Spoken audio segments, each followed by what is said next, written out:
a lot of people had a lot of questions. They're like, oh, what are you doing? You've never studied business. All of a sudden you think you can take on the role of an entrepreneur. Do you know the struggle behind it?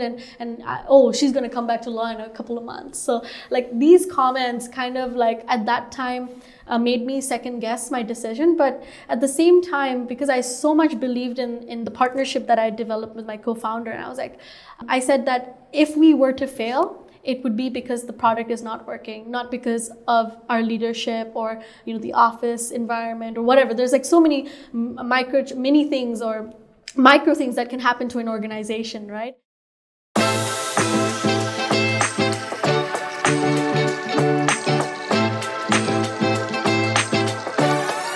Seekr. What's up, ladies and gentlemen? You're now watching Kinetic Outcome, and we are with Lamya Raman, co-founder of Seekr. As you can see, it's an AI-based camera that will help you see. It's actually for the visually impaired and elderly. Yeah. And I leave that further elaboration to you a little bit later. Let's start from the start. Where were you born, and how did you get here to co-founding this company? Yeah. So I am born and raised in Hong Kong, and I went through like the Hong Kong local education system. So one thing that's very evident in Hong Kong is you do a lot of volunteering. It could be for whatever reason, for yourself to feel good, for that extra line in your CV and stuff like that. So I was basically doing a lot of volunteering work, and I got into law school. I did the Juris Doctor and PCLL while I also started my own company, Seekr. And what we do is we hope to help visually impaired people, whom we call VIP, and elderly people just to navigate a world a little bit better and, socialize with people. Yeah. Yeah. So how did this first begin, right? Because I recall that you were already working and prepared for a different career path. Then you're like, you know what? I'll just focus on this. Yeah. So I started my Juris Doctor program in a very confusing time. It was actually during the peak of COVID. And I've all of a sudden found myself with a lot of time, because during law school, you're studying and there's an element of, socializing with you get to know your peers because you're going to probably be working with them in the future. So I didn't have that. So all of a sudden I've got this time opened up to me where I'll be studying and then I've got nothing else to do. And at that time, I was also part of the Home Affairs Bureau, a committee that promotes racial harmony. And we were basically tasked to distribute care packages to spaces that were, let's say, a little bit underprivileged. This particular building that I was serving during COVID had a lot of visually impaired people. And I just struck up a conversation with a grandma, and I said, hey, I've got your care package and stuff like that. And she was very grateful. She's like, I didn't know when I would be able to go shopping. Something so mundane was very difficult for her. At that time, she didn't have family members to assist her because they were abroad, and with the restrictions on traveling, they were not able to come back. And another thing that was interesting was she had a guide dog, right? And I was like, okay, how do you show me, what does a guide dog do, right? But essentially what I realized, even with the guide dog, she'd have a cane. And the problem was very evident to me. So we have a saying at Seekr, dogs can't read and canes can't lead. So I was wondering, why isn't there any AI technology sort of working in this area? And even if there were, why are they not being adopted, right?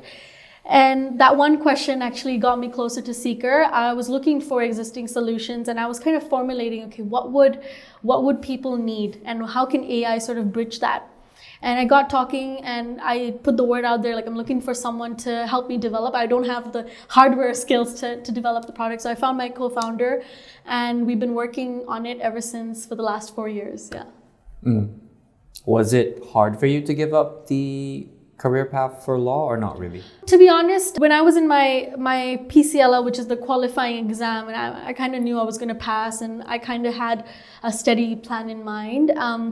The thing is, I always knew that I could go back to law at any age, at any time I want.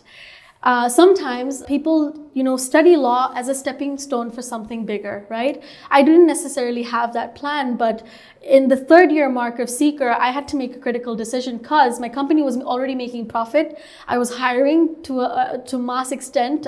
Our team was doubling in size, and me and my co-founder had a difficult decision. We were like, okay, Lamia, where's your priorities at? Like, what do you think about Seekr now? Do you want to, because we need a CEO full time. We can't half-ass it anymore. So I then took the decision of, okay, putting a hiatus to that and bringing my skill set to Seekr. And I feel like it's truly helped the company in a way.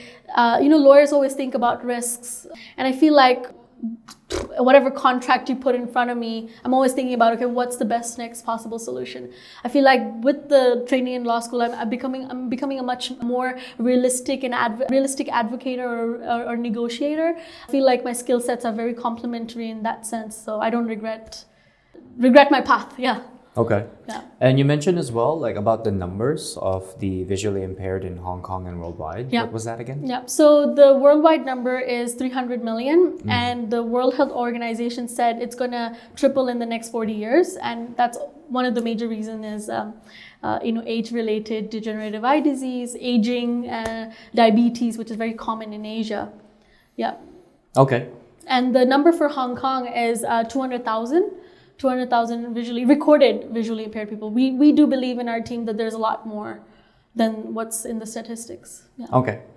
And are there a lot of people helping out? Because you mentioned, like, for example, if I wanted to buy 1 unit or 2, and you will donate it, right? Yeah. Are there a lot ever since? Are you asking about the sales, or are you talking about what is the sales. existing? Just for example, if I want to give. Yeah. So you mentioned that I could buy 1 or 2 or more, and then you just give it away. Yeah. Actually, we got 2,000 units about to be donated. We've got someone who I can't reveal at the moment, but someone who has just purchased 2,000 Seekr devices to be donated in Hong Kong specifically.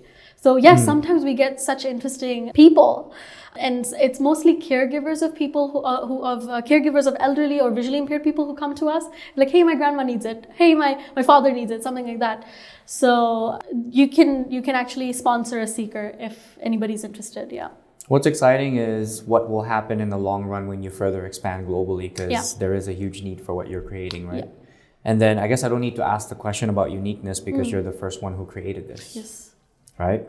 So if we were to, like, imagine further ahead in time in terms of just creativity, right? Yeah. The imagination can go many different ways, right?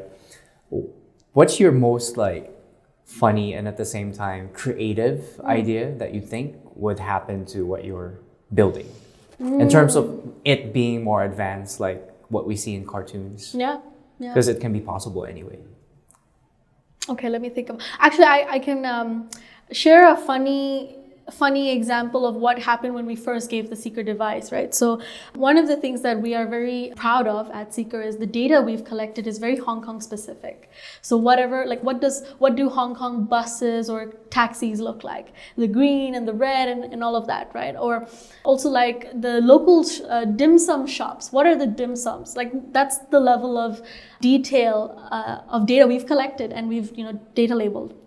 So I think one thing that was very fascinating is because we were just trying to compare between the ChatGPT models that run in the AI and our models, right? So obviously ChatGPT, I think one thing that's great about them, they have a huge range of data. Obviously, as a big company, they've got huge landscapes in terms of data, right? But the thing is, because they have so many, the output is usually generic. So, like, for example, if I were to use ChatGPT model to run in the Seekr device, which it's not happening now, but if I were to use it, then how would it describe us, let's say, for example? So it would say, okay, there's a man and maybe the color of your jacket, and that's probably it. But with the Seekr device, we can talk about your hair, we can talk about your looks, and it's more and more detailed. I remember I was servicing this one elderly person who was our first tester. And when he took the device, he ran, he just ran, and he kept taking pictures and videos everywhere and just wanted to hear the accuracy of that time. his supervisor then asked him to come back, and then he took a picture of him entering the supervisor's table. And then the secret device said, in front of you, there's a very messy table with a lady with very like messy hair and stuff like that. We all started laughing because to a certain extent, it was very accurate with what was around the surrounding, but a very funny thing that happened with the secret device. And we were like, okay, we've got to make sure the secret device doesn't offend anyone when describing it. Yeah. Okay. And also, you mentioned it recognizes Hong Kong food, right? Like 𝙤饭. Yeah, so 𝙤饭. Is it like programmed in different languages already? Yes. So all of the Seekr devices at the moment are trilingual. So it's Cantonese, Mandarin, and English. Yeah. Okay. Because I'm thinking, so it understands Hong Kong. Yeah. And soon enough, you're going to implement the culture of different countries. Yeah. And that would be pretty cool. Yeah. Yeah. Like it just understands the food. Like it can talk to you in the future, probably. Yeah. Like, the thing is, in other countries, like let's say the US, they already have a database, but in Hong Kong, there's nothing of such available. So that's why we had to sort of go out and do it. I feel like expanding to other countries is going to be a lot easier because all of them have their own databases with information that we can collect. Yeah. and here you have to create it. Yeah, here you have to create it because when we started this 4 years ago, we didn't know of any database that existed with the type of data we needed. So that's the idea. Yeah. Because I'm thinking like Iron Man, you know. Oh, yeah. Jarvis. Yeah, Jarvis. Yes. Yeah. Can you brew me coffee? Yeah. Well, not exactly like that, but just more interactive, like just this kind of conversation. Yeah. I guess it'll get there soon enough. Maybe 5 to 10 more models. No, actually. Or sooner. Just the next model. The next model it can talk like you? It's okay. where, I mean, without like over promising and giving a lot of details, the next model is a lot smaller. And it's going to be something like somewhat of your companion, truly your companion, where it's going to remind you of your daily things and you wouldn't need anything. Yeah. And then you choose the character. Like, cool brother. What's up, bro? Yeah. That would be funny, but cool at the same time. The voice request actually is quite funny that you mentioned that. We had a grandfather who said, "Oh, can the voice of Seekr be my grandchild?" I was like, "Oh, that is interesting." so yeah, that is all possible. These are all absolutely, like, we can customize the Seekr because it's device. doable now, like even AI with the voices, right? Yeah. Dubbing you into another person's voice. Yeah. Well, that's awesome. Yeah, so there's many possibilities. Yeah. Okay. Next question is, let's start with rewarding with the process, right? When you first started to getting here now, what was like so rewarding to you that you're just like, if I never would have taken this route, I wouldn't have experienced these things, and I'm so happy I experienced them. Like, what are the moments that you cannot forget? Yeah, I think there are many moments, but maybe I can just distill them down. When I was changing my path, right, from that full track of the legal path to an entrepreneur, a struggling entrepreneur, if I must say so. A lot of people had a lot of questions. They're like, "Oh, what are you doing? You've never studied business. All of a sudden, you think you can take on the role of an entrepreneur. Do you know the struggle behind it? And she's going to come back to law in a couple of months." So like these comments kind of like at that time made me second guess my decision. But at the same time, because I so much believed in the partnership that I developed with my co-founder, and I said that if we were to fail, it would be because the product is not working, not because of our leadership or the office environment or whatever. There's like so many mini things or micro things that can happen to an organization, right? And we're going to make sure that no matter if we were to fail, we are satisfied with the fact that we've tried everything and we've truly done our best. And failure can also be like, okay, let's not me being able to make partnerships, right? It took me 1 year to crack on my first deal. There was no investment per se apart from like the money I'd made from like the internships I did. At that time, I wasn't even like ready, or I didn't have enough means to hire anyone, superb to carry out the thing. But the team that came on initially, right, very dedicated team and very much aligned with the vision and mission that we had. And that's why we were so profitable towards the end of the second year. But that's 2 years of someone's time, right? Like the effort and stuff like that.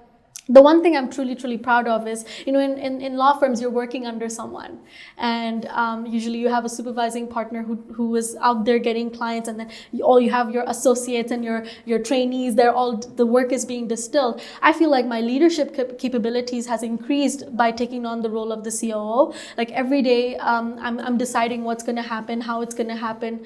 That sort of like I feel like I've changed as a person because my leadership style has evolved so much. We were a team of 2, now we're a team of 14. And we don't really have any bad record in terms of like people leaving us. We don't have that. So I take a lot of pride in that. I think my parents are now seeing what I do and the impact I bring. So that's the first one. And the second one I want to talk about is the first Seekr device, which was a huge wonky looking device, and we literally tied a shoelace around it. That device funnily sold. And I was like, who's gonna buy this? This it's so ugly. But that device sold because the first customer we got, she's like, there's just nothing out there in the market like this. I'm gonna bring it and bring it to my grandma. And I sort of saw that entire thing. So she gave it to her grandma, and her grandma went grocery shopping. And I was like, that is wonderful. Like, she didn't need anybody's help, but we were just stand by, like just observing her. She was able to do grocery shopping with the Seekr device. And I was like, that is success. The independence that we are bringing, and I've got like videos and pictures of that experience because I truly want to bring it back to the team and be like, hey, look, we built this is what's happening right now. So that sort of fires that motivation that gets fired up to keep doing more and acing it. Yeah. Was it like this large or head size or? Yeah, head size. I would say head size. Yeah. Okay. And it sold how many units? No, that version of the device sold 10 units. And I was like, what's happening? That's still a good start. But that was a really good, like that gave us the capital to build Seekr 2.0, Seekr 3.0, and now we're in Seekr 4.0, yeah. Okay. Yeah. Next one is, I just want to talk about dive deeper into the adversity part, yeah. Right? There's always going to be naysayers and doubters, right? But before we move forward, like for instance, for me, we all have different beliefs, but I'm Christian. So I'm a strong believer of walk by faith and not by sight. So you kind of see something and you see it from within, but you don't see it in matter. Yeah. So circumstances don't really apply to most people, right? If they don't see you with the result, then no. Yeah. So in your case, you started with nothing, I recall. You just had a concept. Yes. So how are you able to move forward knowing the fact that it's never been done? Yeah. And you had no idea how to do it, but for some odd reason it worked out. Like, did you have this strong vision of how it was supposed to be already? Like you kind of envisioned everything and focused on that, even though it didn't exist in matter, which it already does now. Yeah, yeah. I will say that when I joined this journey, it was a little bit of a blind faith because deep down I knew that something's gonna happen, but I didn't exactly envision Seekr to be the way it is today. I just knew the components and parts that need to go in it, but I didn't like particularly envision a picture. But that's because of me, my personality, right? But my co-founder saw the picture. He's like, this is what it's gonna look like. And no matter how much we fall in love with the device, our customers have to like it, right? So they also gave us input. Oh, this is not that great. Add this component. Oh, this is ugly. This is so heavy. Make it smaller. So there's this iterative process that I feel like a lot of entrepreneurs don't give enough credit to. The iterative process of having the stakeholders who are going to use it and the people who are going to make it, and then the mediator who is balancing out the ideas that go about it, right? Because customers seek perfection. Makers seek the most usable thing possible. And then we have to meet them in between. So that's that's the go about. But in terms of adversity, if I could share a little bit more on that. First year we had nothing, no money, no investor, no client, no partnerships, nothing at all, apart from a pitch deck. And whenever we go to pitch, people will tell us, oh, this is too good to be true. This is too good to be true. I don't believe it. Bring me a prototype. And it took us 1 year to build a prototype because we didn't have funding. and once we did build the prototype, they were like, you know what, it's not exactly this, but I can see that your team can do it. Because sometimes it's not investment in an idea, it's the investment in the team, whether they can pull it off or execute something.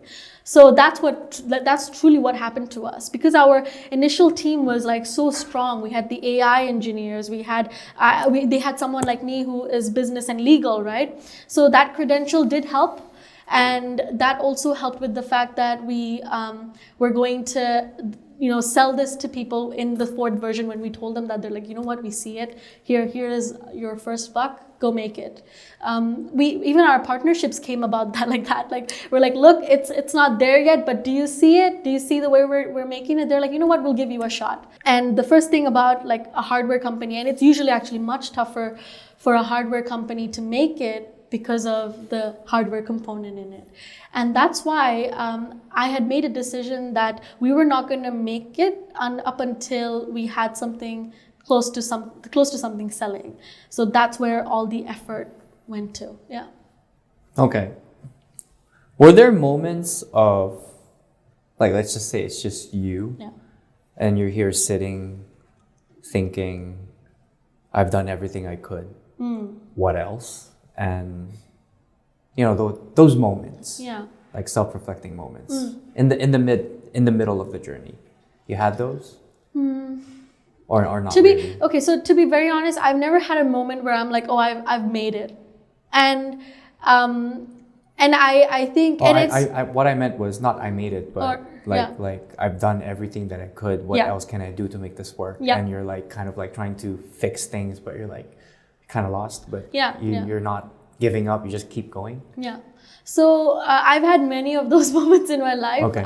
Actually, the first time I spoke at the Legislative Council, I remember I was just like 19 years old, and I think I was talking about let's say the ID checks, the random ID checks that police officers do on with people of color, right? And I was like questioning like the existence of things. And once I'd done that speech, I'd come out of the Legislative Council, and I'm like, was that good enough? Like, did that shoot my point across?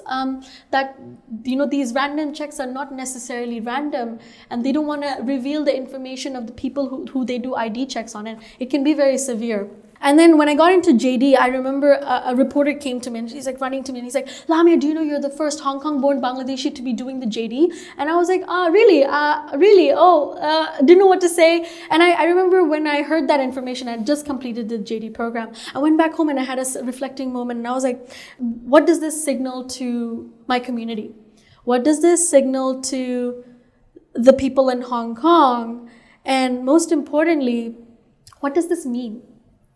Do I shoulder more responsibilities? Am I the signal? Like what does that mean? So a lot of these things is figuring out myself and where I place myself in the community. Yes, Seekr is wonderful, and I'm known as the co-founder of Seekr and as the CEO of Seekr. But I have more to my life than just this. I run two NGOs, one for migrant domestic worker and their education, another for ethnically diverse youths and their education. So I'm someone who's very passionate about that as well. It's a lot of reflecting moments. I also reflect on my age because I met the Consul General of the US who's in Hong Kong, and he's like, whenever I see you, I always wonder, like, how old are you? Like, you're presenting these ideas, and then how old are you? And I said, I'm in my 20s, and he laughed. He's like, you know what? I get a lot of energy when I see you. And I'm like, that's wonderful. I do sometimes get these type of comments as well, which gives me that motivation. Okay, I'm on the right track. Maybe in my 30s, it's going to be mega successful. Yeah, I can see the future of that anyway, just that one brand. Looking forward to meeting you 5 years later again. You have to promise you're going to come back. Yeah, for sure.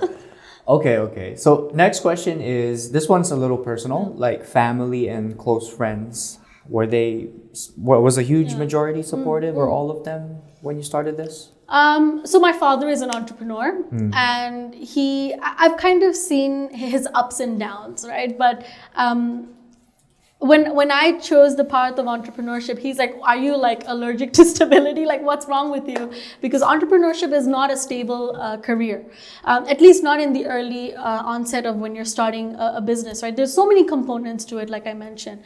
But he sort of knew that I had my heart like sort of set in this. After the third year, when he like saw, okay, like we had to make that critical decision of, whether are we really going to put our heads down and really, go dive deep in and, bang on with the business. So he was a little confused at first, but I did get his support. My mom was also really confused in the early stages, but after when they saw some form of success in getting people, they started like, they're like, okay, we believe in what you're gonna do, and we know you're not gonna do something stupid. So like, thanks. Most of my friends are from high school. Like I've just, grown up with them. And one of my friends, when I told him that, hey, I'm doing this, he's like, you know what? It's such a crazy idea. I say, go for it. And I'm like, okay, I'm going to do it. So I got a lot of support from my friends. Yeah. That's pretty good. Yeah. Not much non-supporters. No, not really. I got support from my immediate counterpart, but not perhaps from the people that I really needed my support, or people that I really needed their support in the early onset of starting the business. Yeah. Okay. Next question is, this was a startup and it's starting to mature, right? What advice would you give to people who would want to start their own business as a startup or get funding? Like, what would be the soul to it? Yeah. People have different businesses, and I'm in the business of tech. So my first advice, which is more specific to tech people, right? Hong Kong is a hub. They're really, really trying to be a hub for tech. You've got Cyberport, you've got Science Park. Take the money. Take the initial money, but do remember that money is not forever. You have milestones to meet, and you have to be accountable for the first buck they give you, right? So be a little bit cautious on how you use that first initial draft of money. To anybody who wants to be an entrepreneur, we really need to learn about resilience. And the reason I say this is because you're going to start a business probably with very little cash flow, not enough partnerships, or none at all. Perhaps maybe no customers at that point. And when you're starting from scratch, it's a lot of work, right? And resilience is not taught in school, or sometimes maybe you learn resilience through personal life issues or anything, but you need to be resilient. Like maybe one day you're successful, the other day you're not. How are you going to handle those? Maybe one day everything is going according to plan, and the other day it's not. How are you going to, manage your expectations and make sure that the company is still running? So you really need to have a resilient mindset. Like, okay, here's the problem. There might be a solution. I don't know it yet, but I'm going to go search for it. Resilient mindset. Yeah. It's usually always find a way. Yeah. Find a way to make it work. Yeah. Regardless of the situation. Yeah. And don't be afraid if you fail. Because 1 in every 99,000, like I was reading statistics, 1 in every 99,000 startups make it. The odds are already against your favor. But what the statistics say on paper has nothing to do with your day-to-day, how you run your business. So, a couple more questions, then we're good. Yeah. This one is, who do you look up to most? It could be more than one. Yeah. Who do I look up to most? I think I'm not gonna go for like those celebrities. I'm gonna look more inward, and I think I'm gonna say it's my father. It's because I've seen him in multiple stages in life with his business, right? With the pivot and everything. But one thing I admire is even when there's a problem, he never like makes you realize that, okay, there's something major, like some major stuff is happening. And it's because he's so calm and composed. And that's what you need, like a level head. Things can go flying everywhere, but you need to be level head when you're making that critical decision. So I really, really look up to my father, just seeing his entrepreneurship journey. And I always tell people, you shouldn't be too shocked that I'm an entrepreneur now, because I've got like family members who are part of that. Yeah. I feel like the life of an entrepreneur is like, you can go through situations where this deal is the biggest deal that I'm ever going to have. Yeah. But it must go through this month, or else I cannot pay the rent. I cannot pay the staff. I can't pay my rent at home, my family. We go through that. But when you go through it more, you're just too calm. You can't be bothered to get pressured. Because in my type of business as well, like I'm just partnered up with a company anyway, right? It's also entrepreneurial. So I face a lot of this. And as we speak, I'm facing a couple of these things. But I have learned to like just be calm. Yeah. And you're just like, because if I'm going to feel bad, it's just going to make it worse. And make myself feel bad. And then I attract bad energy. So, or, sometimes when you're so panicked, you make the wrong decision. Because you think, okay, immediately I need this to happen. And then it doesn't go your way. And desperation works in some sense. But if people start feeling, oh, you're not making enough money. Why? Maybe you're not good you're not good in the business. Then they're going to go somewhere else. So you always need to be level-headed and feel like, okay, everything is right with the business, and okay, let's make the deal. And you're just focused on solutions, no matter what. Exactly. And then after you find a solution here, then another thing attacks you. A new problem. You're just like, okay. Okay. Cool. Second last question is there... Actually, this is the last question. Okay. Is there anything else you're excited about that's about to happen in the next couple of months or next year or 2 years? Yeah, I mean, we're signing on a very big deal, and this deal is going to make us not just popular in Hong Kong, but also in the US. We're starting our company in the US, which I'm very, very excited for. Congrats. Yeah, thank you so much for that. We've been working hard for the last 6 months to get everything in order to open the office. On a personal level, I feel like this year I won the Women of Influence from the AmCham, which is a great recognition for basically any women who are excelling. So I won the Young Changemaker Award, and I think that goes to my testament in really driving change, but also like volunteering and giving support to people like me who didn't necessarily have the support in the beginning. So I'm very much excited for my NGOs to grow. They're growing, and I think that's pretty much it for the next couple of months. On a bigger goal, within 5 years, I think Seekr is no longer going to be a device used by blind people. It's going to be used by every single person, no matter their age. That's what I see. And at that time, I'm probably going to have one, and I'm looking for you. I'm just pretending. Oh, that's her. Hey, Lami is in front. Or I won't even be able to see you because you're too busy flying to different countries. No. Right? I'll always make time for you guys. All right. Cool. Well, I guess that's about it. Thank you Once so much. again, ladies and gentlemen, Seekr, Lamia, Rahman, Hector, Tamil, Kinetic Outcome. Yes. Pleasure having you. Thank you so much. And this room is getting cold. Oh, do you want to turn it off? Yeah. Our aim is to provide value, so if you like what you watched, make sure you hit that like button, leave a comment, and subscribe.